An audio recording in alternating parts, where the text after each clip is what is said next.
was Kathleen Bonnett. I was Kathleen Elliott, born in British Guyana. I came to the United States permanently in 1984, in the month of August. Coming to America was sort of a new experience for me, because in British Guyana, everybody is one. The Chinese, the Japanese, the East Indians, the Indians, the Dutch, the blacks, everybody unite, the Europeans, everybody.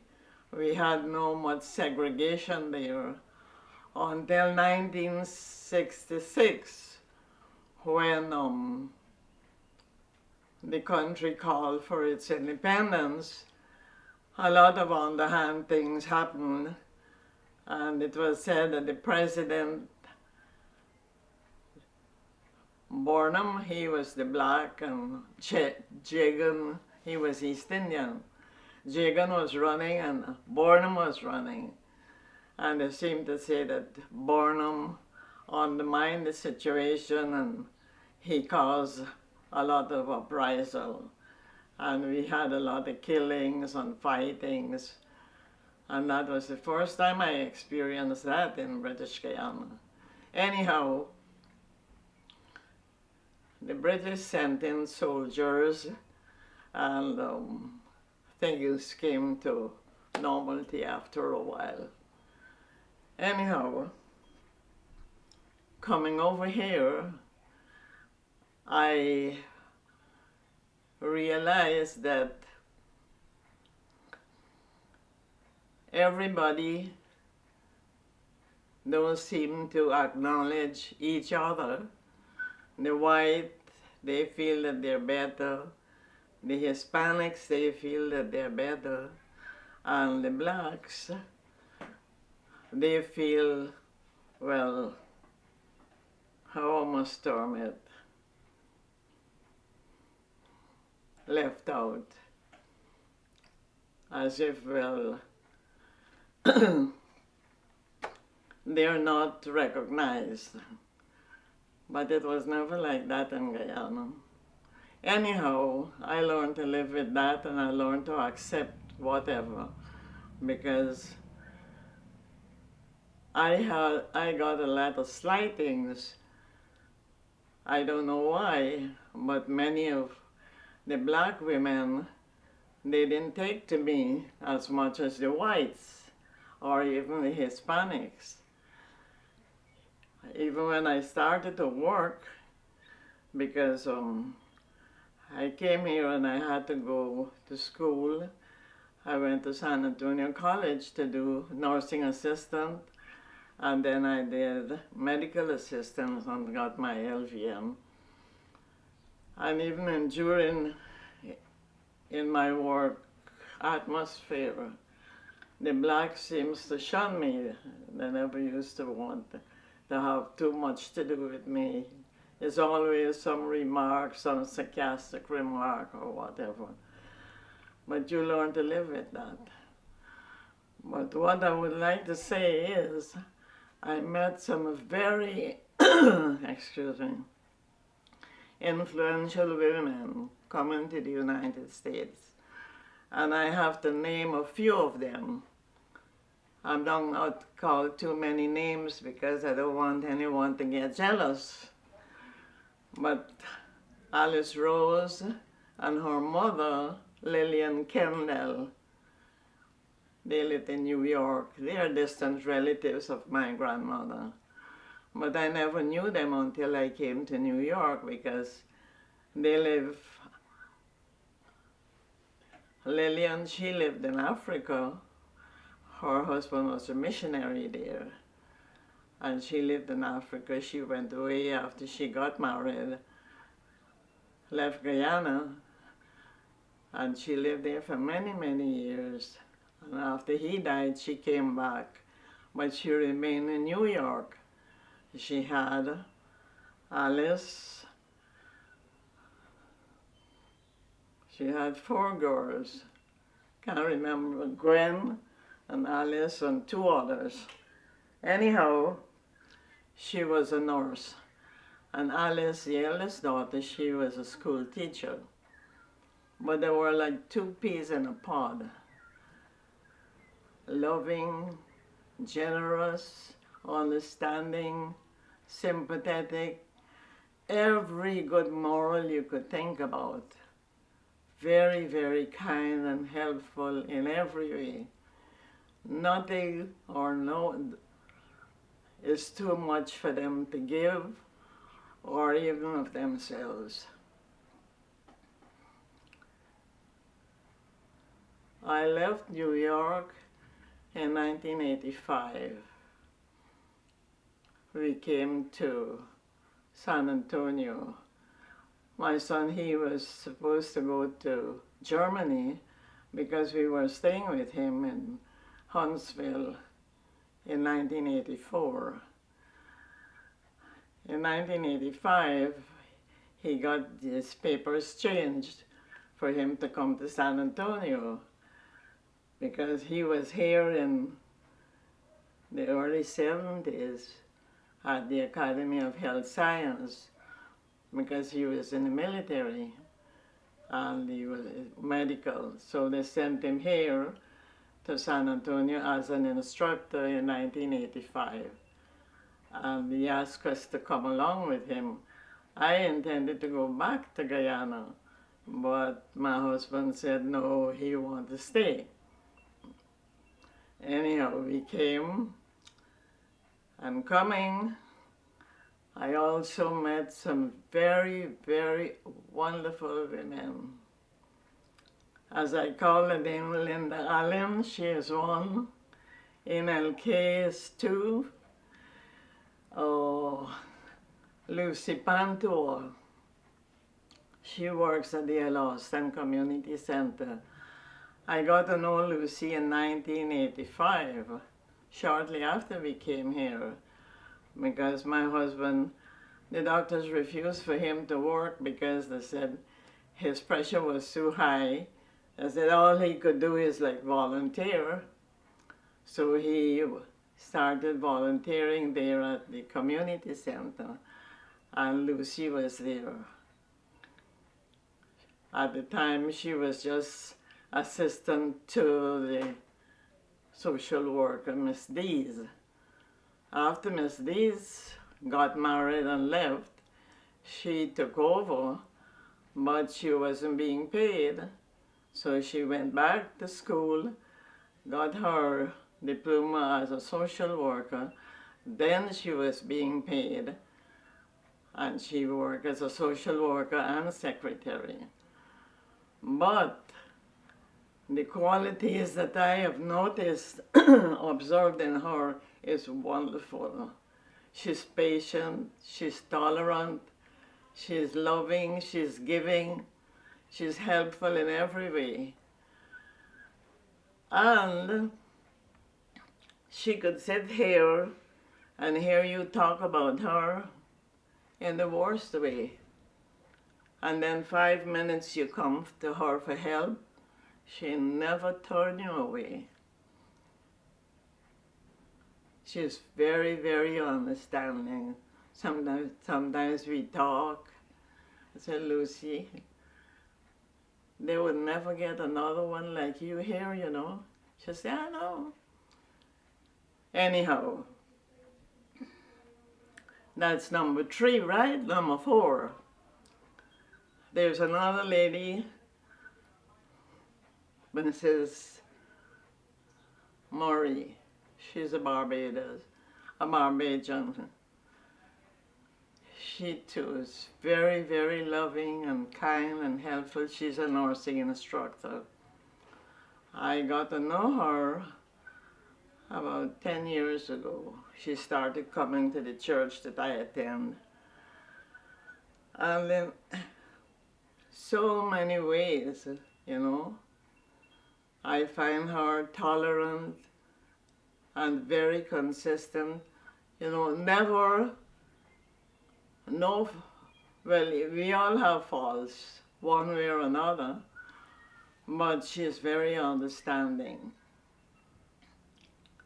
very kind and helpful too.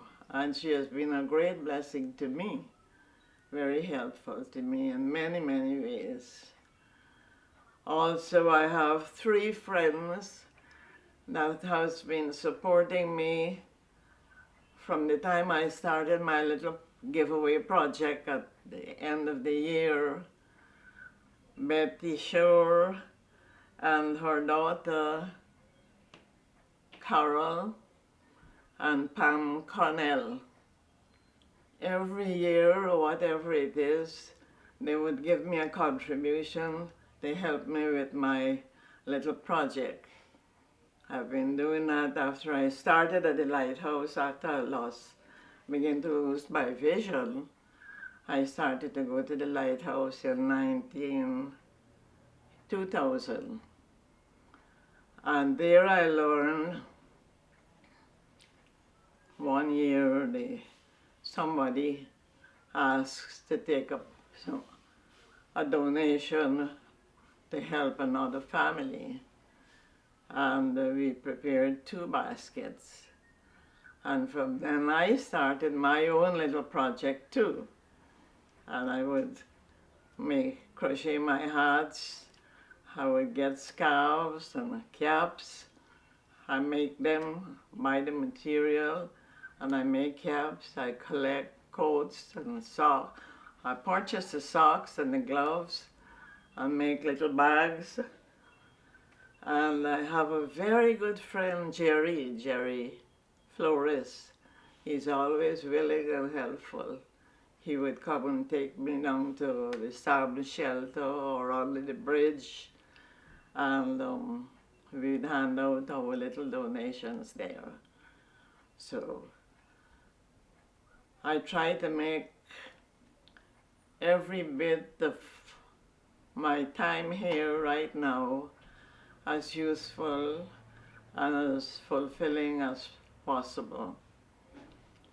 Another thing I would like to say, I'm proud of my children, each one of them. Everyone is different, no 2 are alike. Julius, now let me start with the elder one, Larry. He came over when he was 17 to go to medical school. And afterwards he got in the military, he was a pilot, and he was there for many years, and then his vision started to give him problem. Well, he go from private to lieutenant to captain, and he also took the exam as major, but he made it at the exam, but there were 2 of them, a white fellow and himself, so he had to step down, and the white fellow got the place. So that was another setback for me. Anyhow, he's in the picture over there. He has been very successful in every activity. In 1987, he graduated he got his master's in theology, and a few years later, sorry his father wasn't alive to see that, he got his doctorate. And today he is working as a chaplain. He wasn't satisfied. He don't want to want to be responsible for a church. He preferred to work one-on-one. So he took the exams and he passed, and he's a chaplain now. He's supposed to have started the 1st of April, but he said he's still waiting to start at that hospital, a Catholic hospital in Manhattan. Anyhow, then comes Julius. he too is very studious. He has been tutoring high school, college, many, many years. He does calculus, and he has never stopped going to school, always with his books or whatever. He's not a very social person. He said he is very selfish, but everybody have their choice. I'm very proud of him. He's here with me, and I enjoy his company. We have some very nice debates and chats.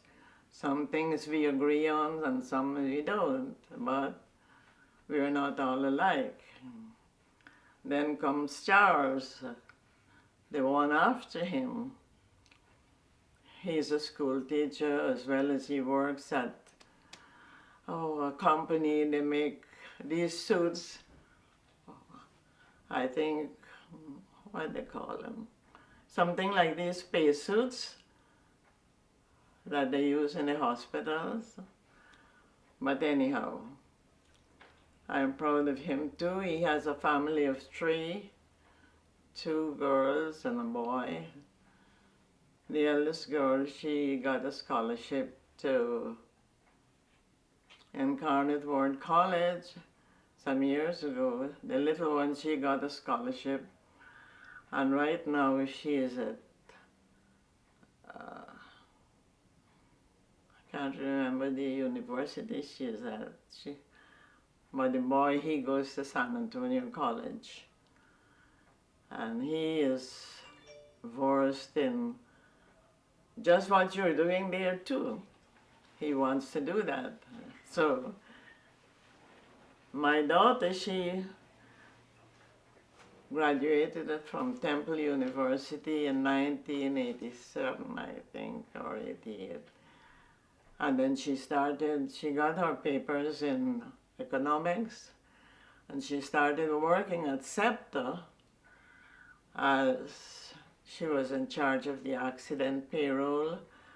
All the years she worked at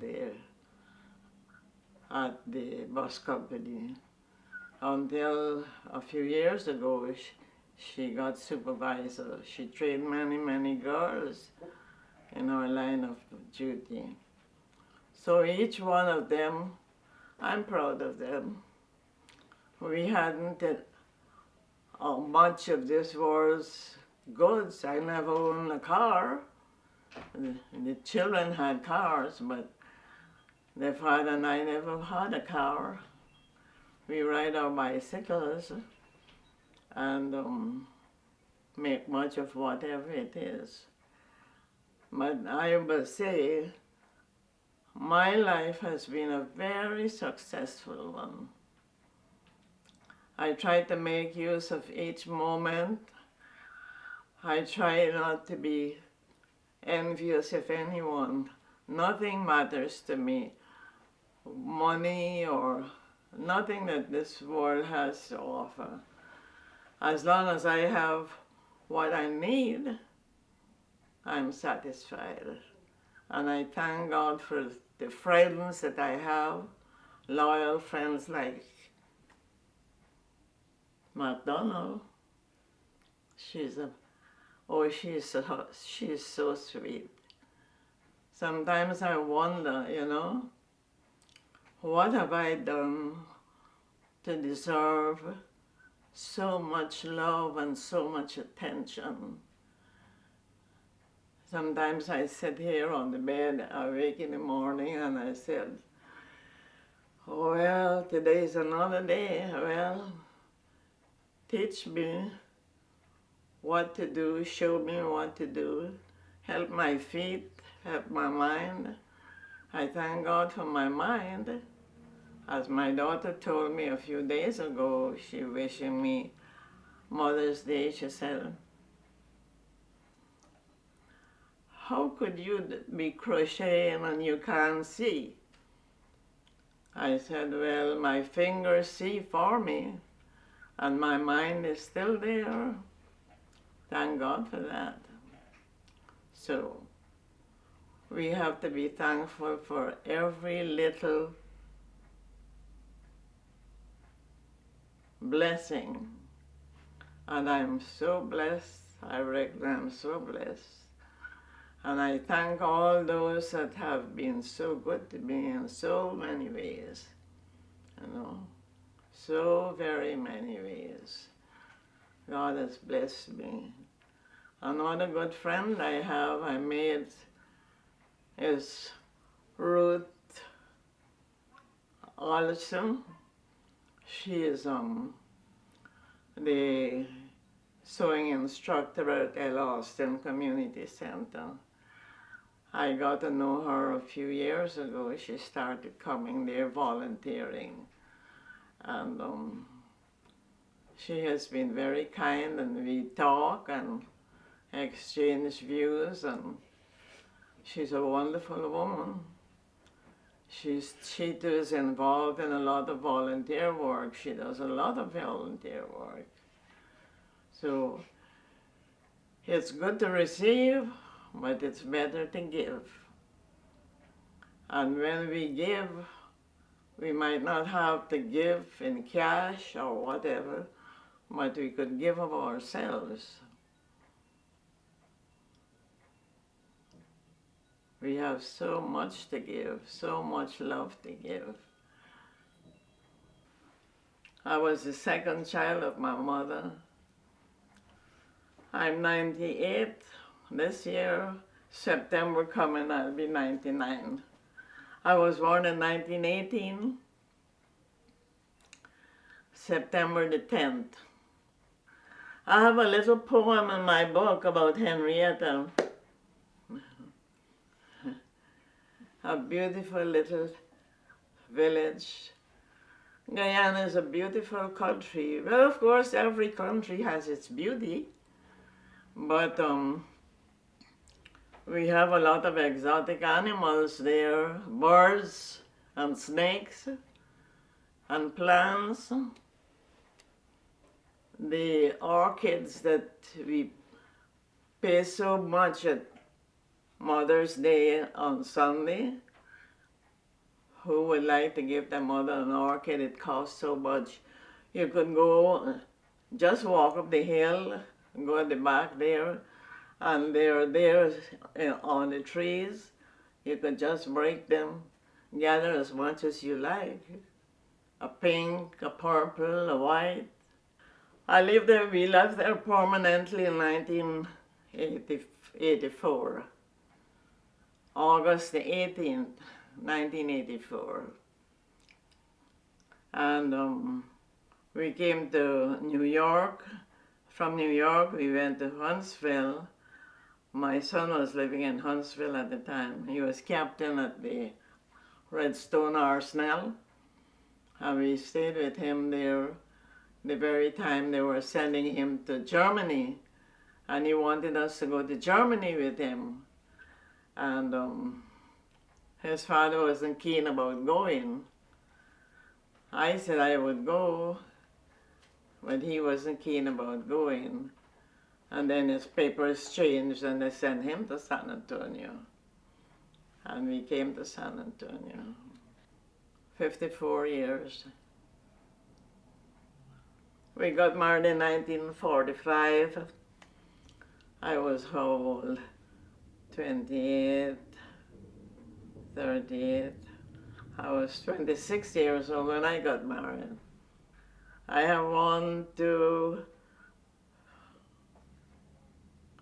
Larry, Julius, Charles, and Cheryl. 6.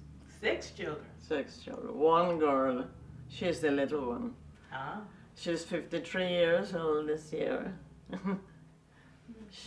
She has 2 sons and 5 grandchildren. Yes. As one of my boys was telling me last night, his grandson, he said, Jamie, and I was asking him about one of the girls because she wasn't very well. And well, her eldest child, he's 29 this year. She said, and he has a little girl 2 years old. So he said, um, I'm a grandfather, and you're a great-grandmother. I said, no, a great-great-great-grandmother, because his eldest daughter, she has children, and they have children, so she's a granddaughter. Their children are my great-grandchildren, and their children are my great-great-grandchildren. So I don't know how many there are. I stopped counting a long time ago. I would like to leave, the message I would like to leave behind is, be yourself, be true to yourself. Give, never think too much to give. You have too much to give. And try to understand the other person. They might not understand you, you know.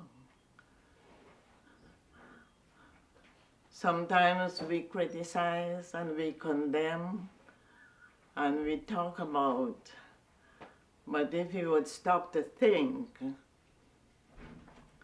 that person has a problem. That person might be ill, you know. Sometimes you have a baby. I know it happened to mothers. They have their babies, and this child might be growing up. It might be months old, and they don't realize that that child can't hear or that child can't see. I remember once a woman, something she did, and she passed her hand over the child's eye, and she never blinked, she never winked. And she got so excited and concerned, she said, oh my goodness, my child can't see. She noticed that, you know, when she creep on the floor, move about, she would run into things, but she never took it seriously. Not until that day, the child was looking at her, and she passed her hand over her eyes, and she couldn't see. So there might be a problem somewhere. We might not know what it is. We might criticize and condemn, but no. Stop to think, if it was me, what I would want someone to do, how I would want someone to treat me, you know. Love and understanding goes a long, long way. Even in homes with families, children, a child might be acting up, and you feel that this child is obstinate, and you get cross and you say things and you do things, but is a problem there, you know. Try to find out, sit and talk, take them in the bedroom or somewhere and say, what's wrong, what's the problem, you know. Something is wrong, whatever. Try to find out, give whatever help you can. It might be a friend, you know, you notice this friend, after a while, they're not what they used to be, and you wonder why, but you never try. You know where to help. So we have to realize that we pass this way one time, and whatever we do, whether good or evil, we couldn't change it. So try to do the best you can, give the best you can to everyone. I might wake this morning and you pass and you say, hello Kathy, good morning. and tomorrow you pass and you say nothing. No, no.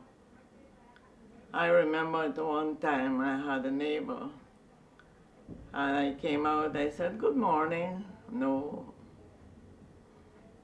Good morning the next day.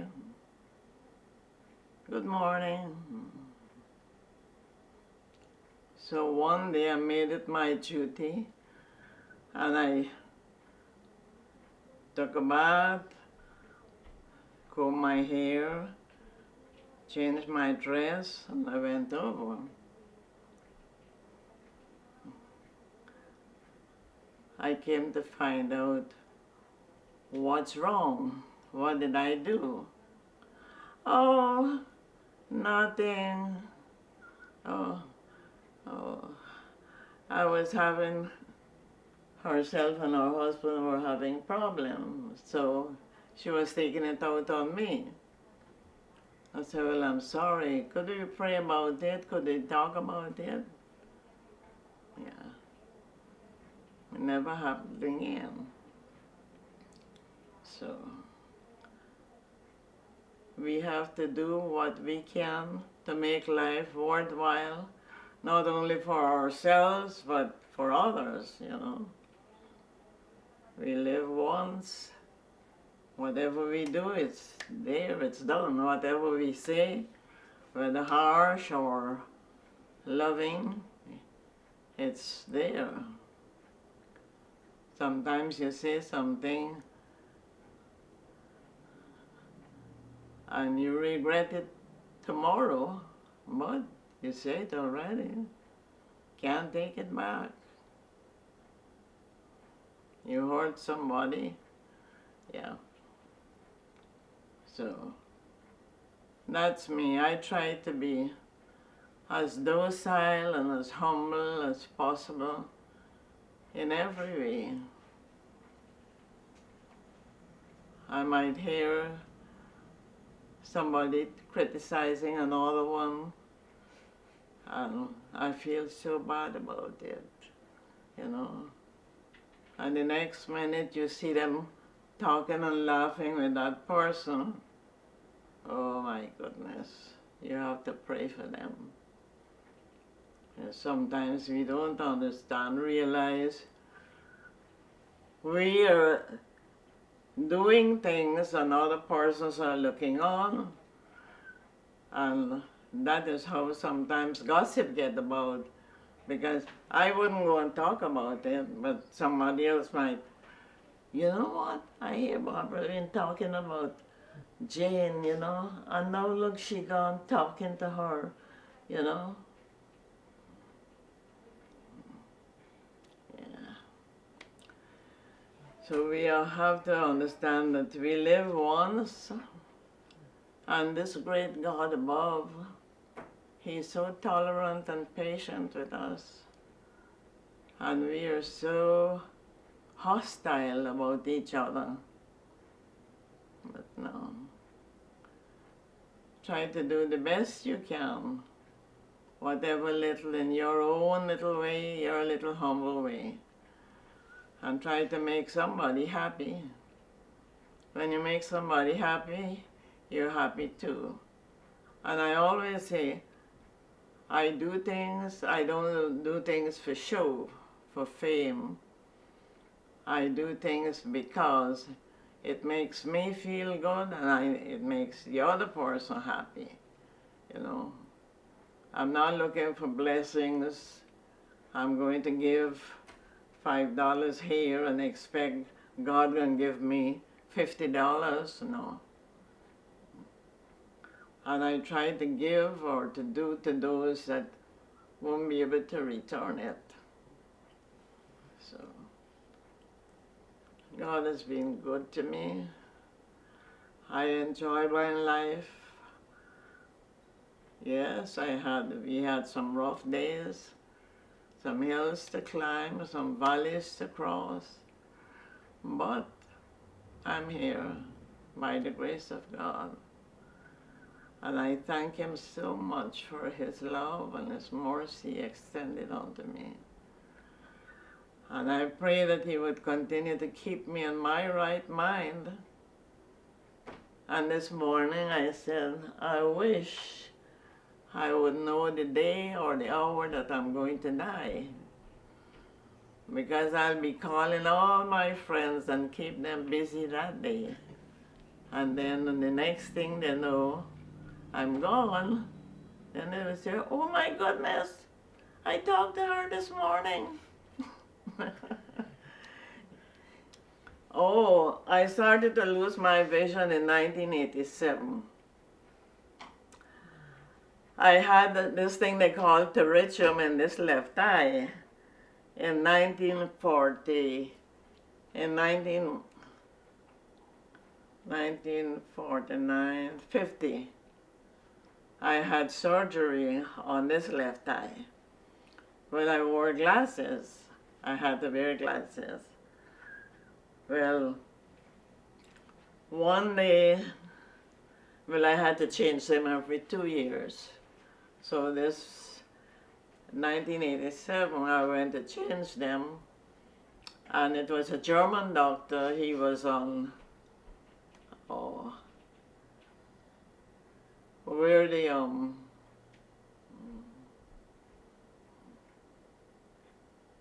he was on what street? Was it Market Street? Yes. And he said, I don't like what I'm seeing. I'm going to send you to a specialist. And he did. So he sent me to an ophthalmologist at San Sabo. So I went, he did the eye test, and he came back, he came out to me and he said, oh, I would like to let you know that you're developing macular degeneration. You'll go blind, but not right away. I almost fainted. I said, my goodness, he don't know to give a message, a death message. Anyhow, I had to get a different set of glasses then. I started, and well, year after every year, then I had to change the glasses. And then it happened that one day he told me that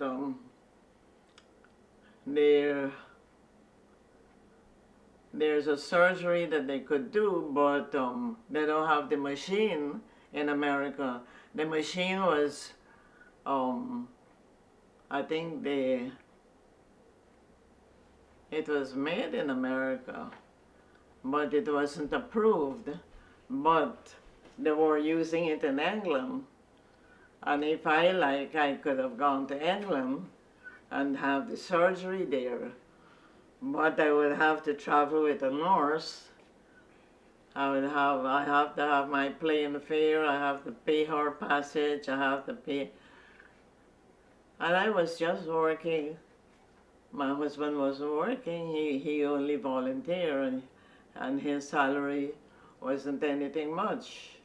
I was the one that was bringing in the whatever, paying the rent, paying the light bill, paying the telephone, and I couldn't afford it. I said, well, I'll have to wait for the 2 years. And I had to wait 2 years before it was approved in America. And then they did the surgery. They did a laser surgery, but it didn't help much. And after a while, the vision went until about 8 years ago, I was told that I was developing glaucoma. Well, macular degeneration, you lose your frontal vision. Glaucoma closes in from the corners and come in. So that is my problem. With the macular, I still had peripheral. I was able to see in the corners, you know. But with the glaucoma now, everything is coming to a climax. Sometimes I feel as if, well, it's the darkest night. But as it is today, you have the lights on. I see, like, you know, when you have a nice blue sky, that's how the room looked to me. Like I'm looking at the skies, but I really can't distinguish any colors or faces or whatever. So it has been 87, but really the vision started to go all together about 4 years ago. Say 5. But I'm still thankful I could still get around. I could say I'm fearless. Sometimes I wonder the things I do. I wonder sometimes when.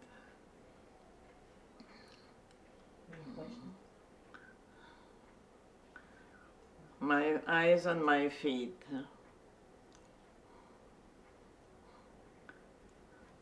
In October, September last year, no, July, before my birthday, I took ill one morning, had to go to the doctor, and when they did the x-ray, I was told my spine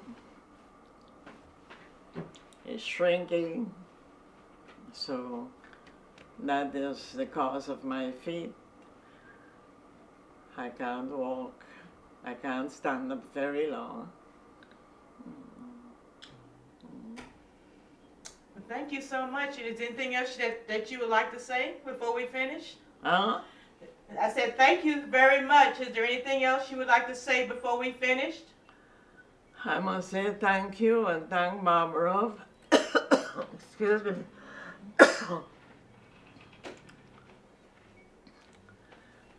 For taking so much interest, you know, in my whereabouts. Yeah, she has been a great help to me for the short while she's been coming here. I find her a very good companion. Yeah, we talk. Sometimes I wonder, well, what we talk about so long. We talk and talk and talk. Barbara can talk, can't she? Oh, yes, she could. Does she talk about politics? Well, not with me.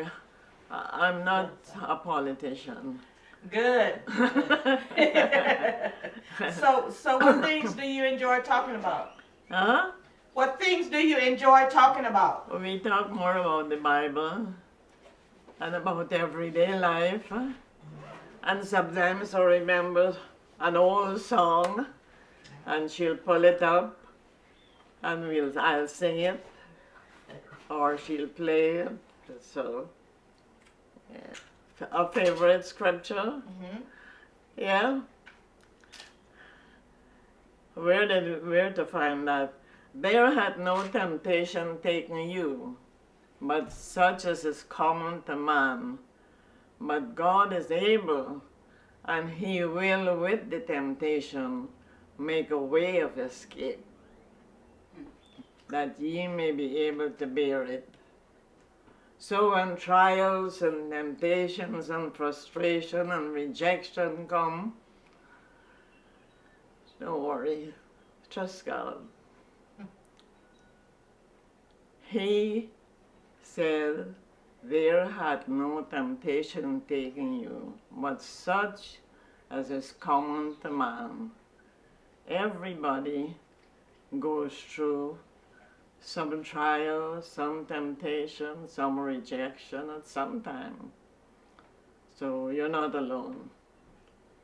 I have so many favorite songs. Let me see. I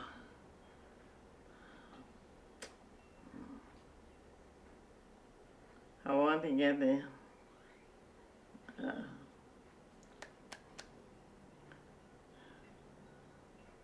Yeah, great is thy faithfulness. Great is thy faithfulness, O God my Father. There is no shadow of turning with thee.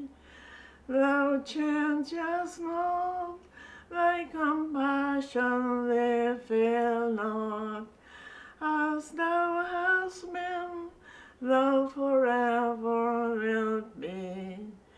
Great is thy faithfulness, great is thy faithfulness. Morning by morning, new mercies I see. All I have needed, thy hand has provided. Great is thy faithfulness, Lord, unto me. Summer and winter, and springtime and harvest, sun, moon, and stars and their courses above, join with all nature in manifold witness to thy great faithfulness, mercy, and love. Great is thy faithfulness, great is thy faithfulness. Morning by morning, new mercies I see. All I have needed, thy hand has provided. Great is thy faithfulness, great is thy faithfulness. Great is thy faithfulness, Lord, unto me. I used to sing in the choir when I was younger. I used to sing alto, both soprano and alto. Ah, beautiful, beautiful. I crochet. You crochet? Yeah. I like to cook, but I can't get to cook what I can't stand up to the stove now to cook. Right. Yeah. But I enjoy doing my crochet. I used to paint. I did some painting. I think I have a picture on the wall there, a fence. Ah, beautiful. Yeah. That's great. That was one of my first paintings. And then the instructor took it and she made pamphlets for the distribution for the invitations for the to the show. Yeah, I did about 12 pieces. Yeah. Could you show me your bag that you crochet with?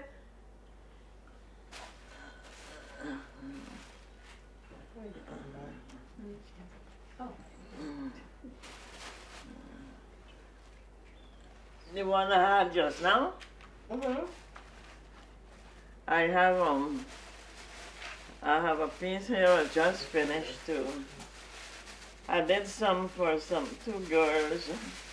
They got married, and I did a few pieces for them. I took them yesterday. Oh, beautiful. This is one piece. Where's Barbara? I'm here. I'm out of the camera. You want this? Oh, you already gave it to them? Huh? You already gave it to them? That's didn't- beautiful. I didn't give it to nobody. Okay. Oh, that's beautiful. That's beautiful. How long does it take you to make something like that? Or you could give her. Yeah, she That's come in beautiful. time. That's Yes. gorgeous. Linda Faith can take that. I started doing this a few days ago. Oh. Yeah. This bag would take me about a week if I work at it That's beautiful. every day. Every day. Every day you do something. I do That's good. something. Yeah. What do you think the secret to your long life and your mind being so good? What do you think is the secret? I don't encourage any evil thoughts. I don't think evil of anyone. I always try to think the best of everyone. Good. Yeah. Yeah. And I have no malice. Every day I wake, I said, well, today, keep my feet, keep my tongue, keep my mind. Yeah. Keep me from falling into trouble. Yeah. Thank you so much. Thank you. That was beautiful. I think you're your own doctor. We thank God for doctors. We thank God for physicians. We thank God for medicine. Mm-hmm. But I believe you are the one that has to take care of you. That's right. I know this isn't good for me to drink and that isn't good for me to do. Don't. Why experiment? You know? Yeah, that's right. Smoking isn't good. Mm-hmm. It's not a sin, Mm-hmm. but it's a bad habit. It's a bad habit. Drinking, well, Paul said take a little wine for the stomach's sake. I do drink a little wine sometimes. I take a little wine. It's good for your heart.